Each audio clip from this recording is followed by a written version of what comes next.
Hey guys! Ang vlog natin today is going to take you through an ordinary day in the life of the Bonis. So, una sa lahat, ako talaga ang unang nagigising. When I wake up in the morning, I wash my face, brush my teeth, and immediately change into my active wear. I changed an age-old habit of mine na buong araw lang nakapantulog and instead made it buong araw, if possible, na naka-active wear. The effect on me is that it made me want to move more, exercise more. Then I go downstairs and drink my red juice for the morning, green juice naman for the evening. It's a sure way to consume my veggies and micronutrients for the day. Okay na okay to pag di mo talaga kayang kainin ang lahat na gulay na kailangan mo sa isang araw. Then of course, coffee is life! I usually do a quick long coffee from my automatic coffee machine, or pag feel ko, I do a pour over so I can get to really taste my beans. Then there are days when I feel like adding frothed milk. Pagkatapos ng kape, it's the best time to use this solo time for reading my Bible, computer work, or my virtual meetings.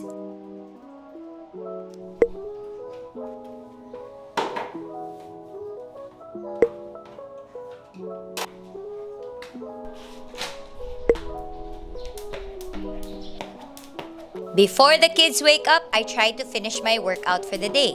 Syempre, a whole lot of time for jumping rope, and then I usually use this time to listen to podcasts or worship songs as well.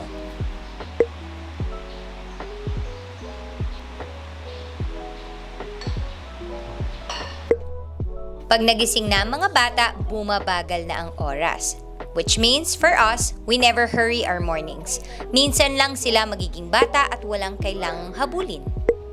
Reading is a very big part of our life. Usually in the morning, we pick up a book or two to read to Manu while Philip reads all on his own.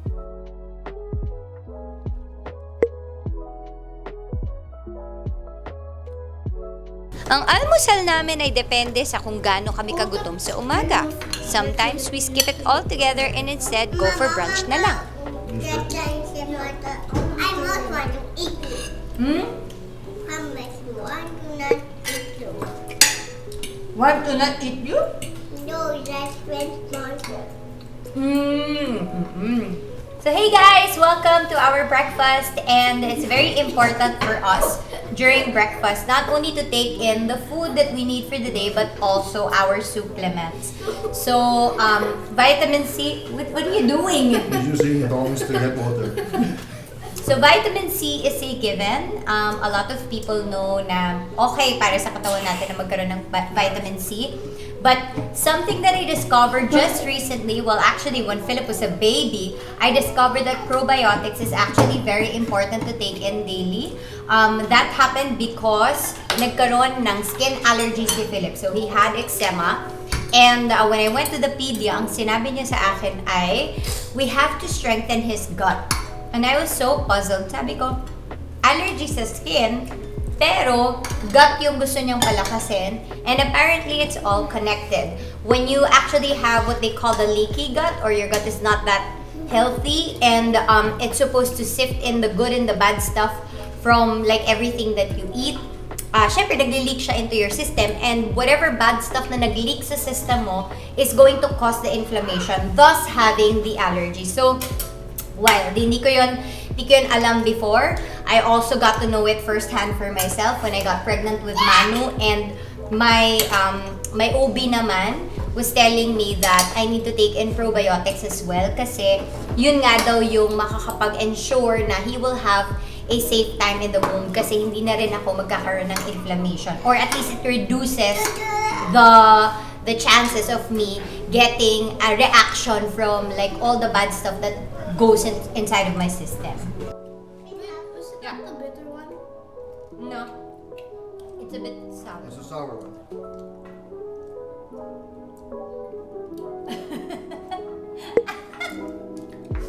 No, it's okay. It's sour. You want water?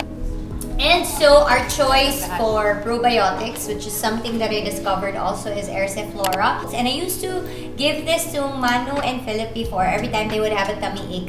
But since discovering that probiotics is actually something that you can take in daily, actually mas recommended na gano'n, nakasama siya ng iyong mga vitamin supplements for the day. And the nice thing about it is that it's tasteless, it's odorless, and also gluten-free. So for those of you who are actually very, very allergic to gluten, kasi may mga ganong tao, katulad ko, I can react to gluten.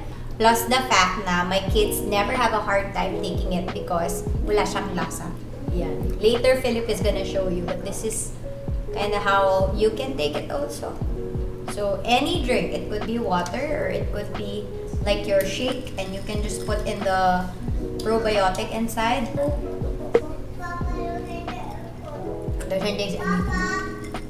Alright.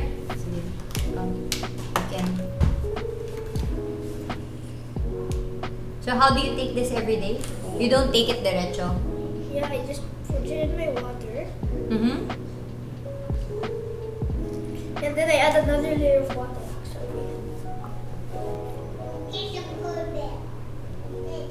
Do you taste anything? Nothing at all, right? Alright.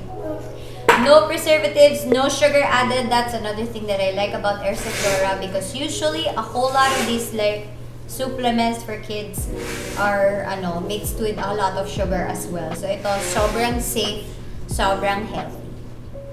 Afternoons is when we begin homeschool. On the side, we eat our lunch or our snacks. Sa bahay, healthy kami kumain kasi usually pag nasa labas, mahirap humanap ng pasok sa diet namin. Many people ask the kind of diet that we are into, and I already shared that in a couple of other vlogs. It's called the Baron Method, where the main principle is clean sourcing, clean preparation, and clean cooking. It is either we walk or bike or swim in the afternoons because exposure to the environment is also good for the developing bodies of kids. Plus, freedom of movement is said to help kids to become more aware of their bodies and their capabilities. Bonus na din na malakas itong makaubos ng enerhiya ng mga bata. Dinner is for big meals and family talks. It is when we begin to wind down from a very long day. Why the people what? To be hope? What's your question? Why all the people want to be hope? Why? Oh, not everyone wants to be hope. Only a few people want to be hope.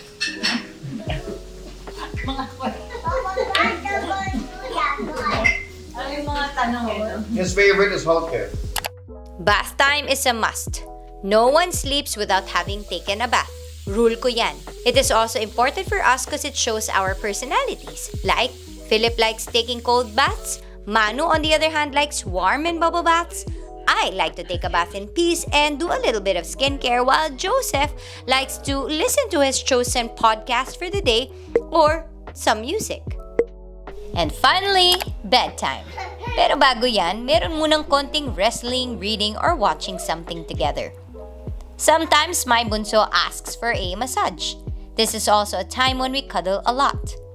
We then pray at night before we close our eyes to sleep.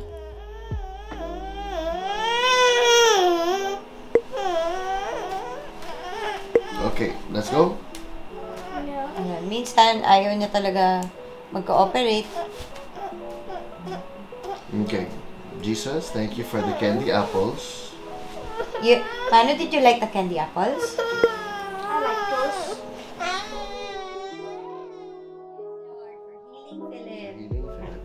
In Jesus' name. Amen. Alright. Good Night, night. guys. Night, Manu. On your bed. Usually, I take melatonin and 5-HTP before sleeping when I need quality sleep. Recently, I have discovered copaiba gels, and they also seem to help me sleep better. I take these when I need them, but usually, working out and playing with the kids are more than enough to knock me out from a very long day. Alright guys, thank you for joining us in this vlog, which is an ordinary day in the life of the Bonis.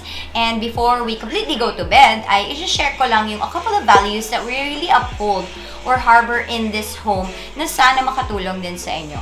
First would be slow mornings, especially when you have small kids. I highly encourage, please try to live an unhurried life. Alam ko mahirap, But as I have said earlier, minsan lang sila magiging bata. Minsan lang sila hindi kailangan magmadali. So gawin na sana natin as much as possible in this moment. Second, routines, rhythms, they're great for the family. They're supposed to tell you which goes first and which goes next, but also make it flexible enough.